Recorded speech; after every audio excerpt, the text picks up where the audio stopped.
মুসলিম উম্মাহ ভাগ ভাগ হবে কেন, বিভক্ত হবে কেন? এর উত্তর হলো, আল্লাহ রাব্বুল আলামিন আমাকে আপনাকে পরীক্ষা করতে চান। আপনি কোনটা গ্রহণ করেন, হকটা গ্রহণ করেন না বাতিলটা গ্রহণ করতে চান? যদি আপনি হকটা গ্রহণ করেন, ইন্না হাদাইনাহুস সাবিলা ইম্মা শাকিরা ওয়া ইম্মা কাফুরা। আল্লাহ বলছেন আমরা পথ দেখাই দিছি, যার ইচ্ছা সে এই হক পথে চলবে অথবা সে বিপথে চলবে, কিন্তু রাস্তা আমরা দেখিয়ে দিয়েছি। এটাই হলো আল্লাহর পক্ষ থেকে পরীক্ষা। আমাদেরকে রাসূল সাল্লাল্লাহু আলাইহি ওয়াসাল্লাম সাহাবায়ে কেরামের আদর্শকে, নীতিকে, মানহাজকে ফলো করতে হবে, তবেই আমরা হেদায়েত পাবো এবং জান্নাতে যেতে পারবো ইনশাআল্লাহ। আল্লাহ রাব্বুল আলামিন বলে দিয়েছেন, সতর্ক করে দিয়েছেন যে বহু মানুষ পৃথিবীতে থাকবে, তার মধ্যে একটি কাফেলা বা একটা শ্রেণী কেবল কোরআন এবং সুন্নাহ মোতাবেক পরিচালিত হবে। ওয়ামিম্মান খালাকনা উম্মাহ ইয়াহদুনা বিল হক ওয়া বিহি ইয়াদিলুন। আল্লাহ রাব্বুল আলামিন বলছেন সূরা আরাফ 181 নম্বর আয়াত, আমি যত মানুষকে সৃষ্টি করেছি, যত কাফেলা সৃষ্টি করেছি, তার মধ্যে একটি মাত্র কাফেলা আছে ইয়াহদুনা বিল হক, যারা কেবল হক পথে পরিচালিত হয়, অবিহি ইয়াদিলুন, এবং আল্লাহর পক্ষ থেকে প্রেরিত সেই হককে প্রতিষ্ঠার চেষ্টা করে। আর এই হকটা কোন হক? এটা আল্লাহ রাব্বুল আলামিন বলে দিয়েছেন, এটা মানুষের তৈরি কোনো বিধান বা মানুষের তৈরি কোনো ইজম বা থিওরি, দর্শন, মতবাদ না। এটা আল্লাহর পক্ষ থেকে যে হকটা এসেছে তার উপরে যারা আমল করে তারাই জান্নাতে যাবে এবং তারাই হেদায়েত প্রাপ্ত। আল্লাহ রাব্বুল আলামিন বলছেন, কুলিল হাক্কু মির রাব্বিকুম ফামান শাআ ফালিউমিন ওয়া মান শাআ ফালইয়াকফুর ইন্না আ'তাদনা লিয-যালিমিনা নারা। সূরা আল কাহফ 29 নম্বর আয়াত। আল্লাহ বলছেন হক আসে তোমাদের প্রভুর পক্ষ থেকে। ফামান শাআ ফালিউমিন, যার ইচ্ছা এই হকের প্রতি ঈমান আনবে, ওয়া মান শাআ ফালইয়াকফুর, যার ইচ্ছা হককে অস্বীকার করবে, কুফরি করবে। তবে যারা হককে অস্বীকার করবে, ইন্না আ'তাদনা লিয-যালিমিনা নারা, যারা এটার সীমা লঙ্ঘন করবে, হককে প্রত্যাখ্যান করবে, তাদের জন্য আমি আল্লাহ জাহান্নামকে প্রস্তুত করে রেখেছি। তো হক আল্লাহর পক্ষ থেকেই কেবল আসে। জাতিসংঘে বসে কেউ হক প্রণয়ন করতে পারে না। বাংলাদেশের সংসদে বসে 300 জন এমপি মিলে কোনো হক তারা দিতে পারে না, বা আন্তর্জাতিক আদালত থেকেও হক আসে না। আল্লাহ বলছেন আল হাক্কু মির রাব্বিকুম, হক আসে তোমাদের প্রভুর পক্ষ থেকে। এই হকের উপরে চলার মানুষ কেবলমাত্র একটা শ্রেণী।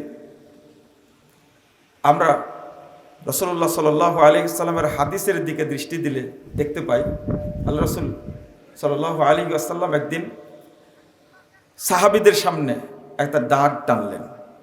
ইবনে মাসউদ রাদিয়াল্লাহু আনহু বলছেন, 4142 নম্বর হাদিস, মুসনাদ আহমদের মধ্যে এসেছে, খত্তালানা রাসূলুল্লাহ সাল্লাল্লাহু আলাইহি ওয়াসাল্লাম খত্তা, আল্লাহ রাসূল একটা দাগ টানলেন।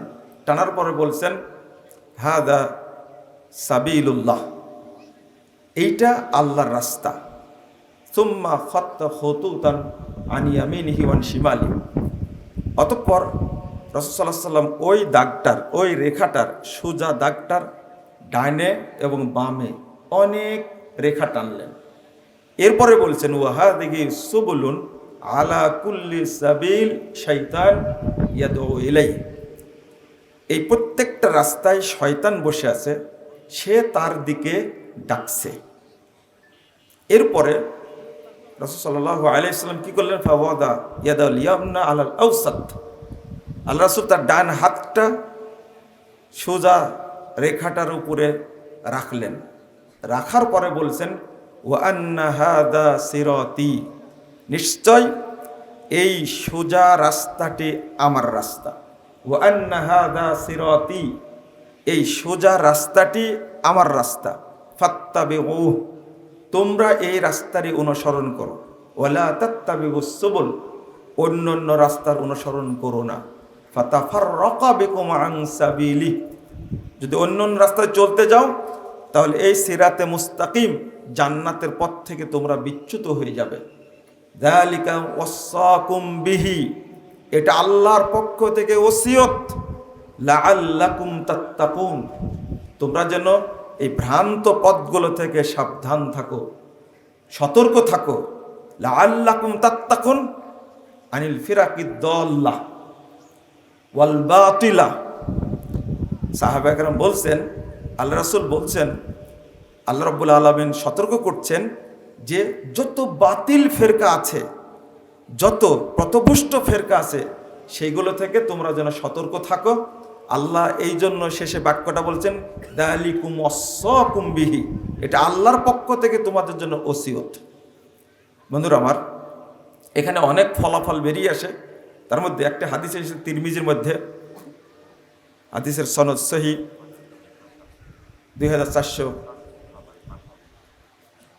2641 নম্বর হাদিস।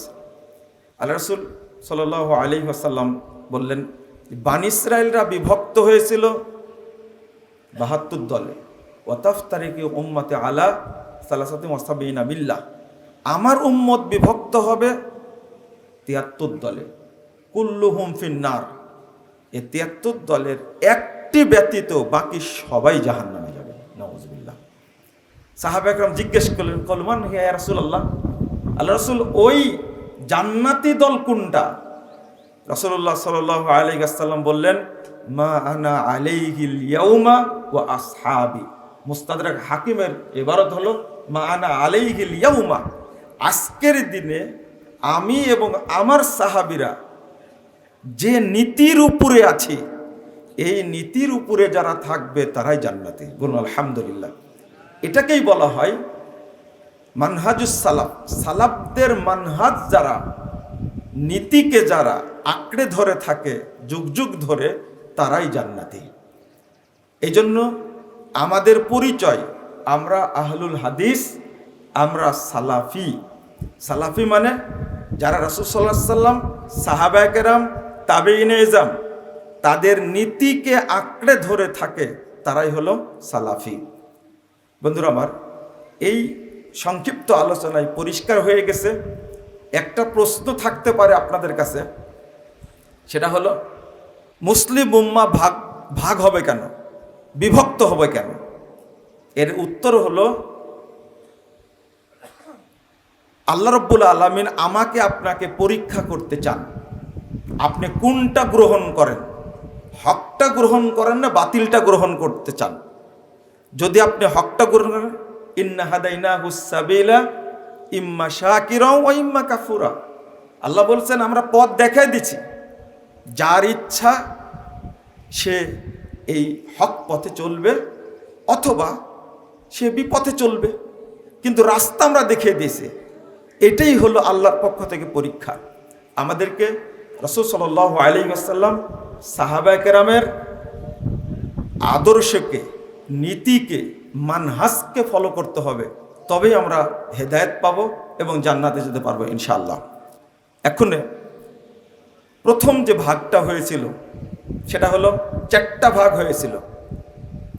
একটা হলো খারেজি, 2 নম্বর হলো শিয়া, 3 নম্বর হলো কাদারিয়া, আর 4 নম্বর হলো মুরজিয়া।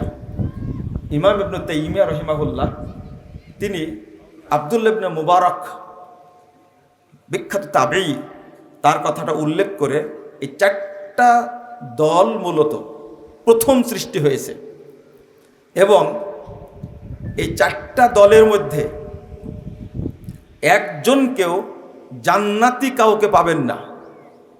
এই চারটার আগে যে দলটি ছিল, যে কাফেলাটা ছিল, সেই কাফেলাটা হলো রাসূলুল্লাহ সাল্লাল্লাহু আলাইহি ওয়াসাল্লামের কাফেলা।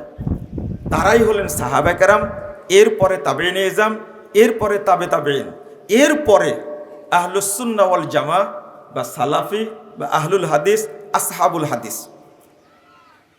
মজার ব্যাপার হলো যত দল বের হয়ে গেছে কোনো না কোনোভাবে এই চারটা দলের শাখা। আপনি বলবেন যে বাংলাদেশেও তো অনেক দল আছে।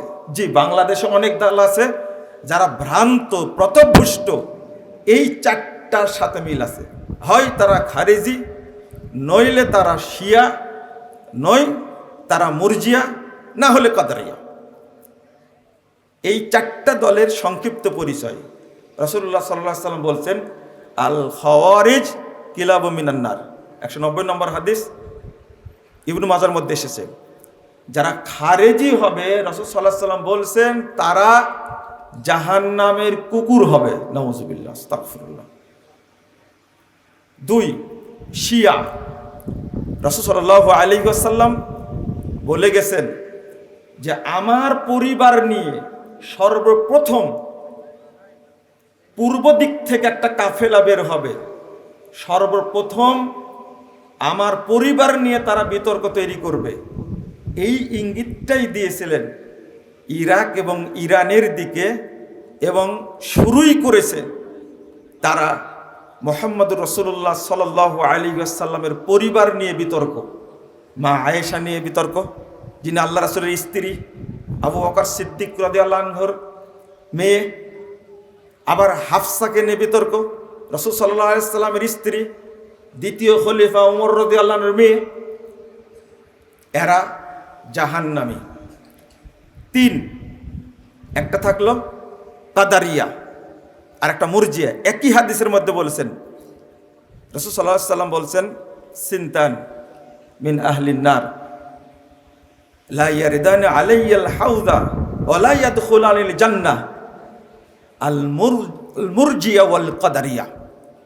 2টা দল আমার সুপারিশ পাবে না, আমার কাউসারের দ্বারে তারা পৌঁছতে পারবে না, ওয়ালা ইয়াদখুলানিল জান্নাহ, এবং তারা জান্নাতে প্রবেশ করতে পারবে না। সেই 2টা দল হলো মুরজিয়া এবং কাদারিয়া। আমরা এই 4টা দল সম্পর্কে ক্লিয়ার, পরিষ্কার ধারণা রাসূল সাল্লাল্লাহু আলাইহি ওয়াসাল্লামের সাথে পেলাম। এই 4টা দলের শাখা হওয়া যাবে না।